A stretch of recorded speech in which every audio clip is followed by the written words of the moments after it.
माँ। माँ तो माँ होती है, रुला देने वाली एक ऐसी कहानी भी।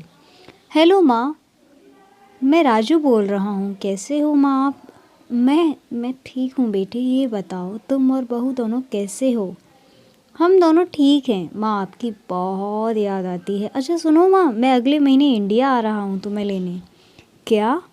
हाँ माँ, हम सब साथ ही रहेंगे। नीतू कह रही थी माँ जी को अमेरिका ले आओ, वहाँ अकेली बहुत परेशान हो रही होंगी। हेलो, सुन रही हो ना माँ? हाँ हाँ बेटे। बूढ़ी आंखों से खुशी की अश्रुधारा बह निकली। बेटे और बहू का प्यार नस नस में दौड़ने लगा। जीवन के 70 साल गुजार चुकी सावित्री ने जल्द ही अपने पल्लू से आंसू पोंछे और बेटे से बात करने लगी। पूरे 2 साल बाद बेटा घर आ रहा था। बूढ़ी सावित्री ने मोहल्ले भर में दौड़ दौड़ कर ये खबर सुना दी। सभी खुश थे। चलो, बुढ़ापा चैन से बेटे और बहू के साथ गुजरेगा। राजू अकेला आया था। उसने कहा कि माँ, हमें जल्द ही वापस जाना है, इसलिए जो भी रुपया पैसा किसी से लेना है वो लेकर रख लो। तब तक मैं किसी प्रॉपर्टी डीलर से मकान की बात करता हूँ। मकान?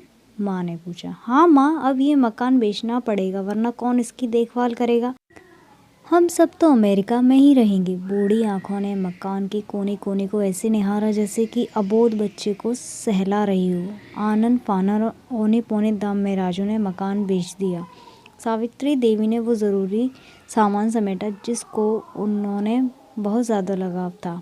राजू टैक्सी मंगवा चुका था। एयरपोर्ट पहुंचकर राजू ने कहा, माँ तुम यहाँ बैठो, मैं अंदर जाकर सामान की जांच और बोर्डिंग और वीज़ा का काम निपटा लेता हूँ।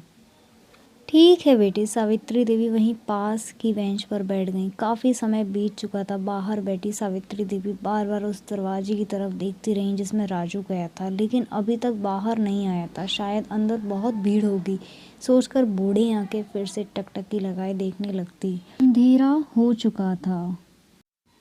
एयरपोर्ट के बाहर गहमागमी हो चुकी थी। माँ जी, किससे मिलना है? एक कर्मचारी ने वृद्धा से पूछा। मेरा बेटा अंदर गया था टिकट लेने, वो मुझे अमेरिका ले जा रहा है, सावित्री देवी ने घबराकर कहा। लेकिन अंदर तो कोई पैसेंजर नहीं है। अमेरिका जाने वाली फ्लाइट तो दोपहर में ही चली गई। क्या नाम था आपके बेटे का? कर्मचारी ने सवाल किया। राजू। सावित्री के चेहरे पर चिंता की लकीरें उभर आईं। कर्मचारी अंदर गया और कुछ देर बाद बाहर आकर बोला, माँ जी, आपका बेटा राजू अमेरिका जाने वाली फ्लाइट से कब का जा चुका है। क्या? वृद्धा की आंखों से आंसुओं का सैलाब फूट पड़ा। बूढ़ी माँ का रोम रोम कांप उठा। किस तरह वापस घर पहुंचूंगी? अब बिक चुका था। रात में घर के बाहर चबूतरे पर ही सो गई। सुबह हुई तो दयालु मकान मालिक ने एक कमरा रहने को दे दिया। पति की पेंशन से घर का किराया और खाने का काम चलने लगा। समय गुजरने लगा। एक दिन मकान मालिक ने वृद्धा से पूछा, माँ जी, क्यों आप किसी रिश्तेदार के यहाँ चली नहीं जाती? आपकी उम्र भी बहुत हो गई है, अकेली कब तक रहेंगी? हाँ, चली जाऊंगी, लेकिन कल मेरा बेटा आया तो फिर कौन उसका ख्याल रखेगा? ये कहानी सुनकर मेरी आंखों में से तो आंसू आ गए। वो कैसा बेटा था निर्दयी, जो अपनी माँ को छोड़ गया। ये सब बेच बाच कर, इससे अच्छा तो वो ठीक ही थी वैसे ही। एक विनती है, माँ बाप का दिल कभी नहीं दुखाना। और शिक्षा ये है, माँ तो माँ ही होती है, उसका दिल कैसा भी हो। वीडियो पसंद आए तो प्लीज़ चैनल को लाइक सब्सक्राइब करना ना भूलिएगा।